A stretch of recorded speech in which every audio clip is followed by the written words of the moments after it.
আমন্ত্রণ জানাচ্ছি 1 মিনিটের আজকের বাংলাদেশে। করোনায় মৃত্যু বাড়ছেই, একদিনে রেকর্ড 112 জনের প্রাণহানি। লকডাউনের মেয়াদ বাড়ছে 28 এপ্রিল পর্যন্ত, জানালেন জনপ্রশাসন প্রতিমন্ত্রী। ফ্লাইট চলাচলে নিষেধাজ্ঞাও বাড়ল 28 এপ্রিল পর্যন্ত।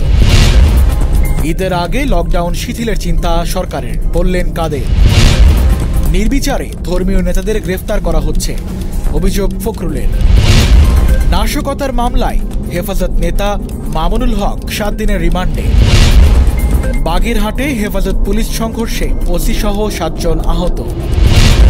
করোনার প্রকোপ বাড়ায় প্রাথমিকের পাঠ পরিকল্পনায় আসছে পরিবর্তন। ফরিদপুরে পিকআপের ধাক্কায় 2 জনের মৃত্যু। ঢাকা সহ 4 বিভাগে কালবৈশাখীর আভাস। এখানেই শেষ করছি 1 মিনিটের আজকের বাংলাদেশ।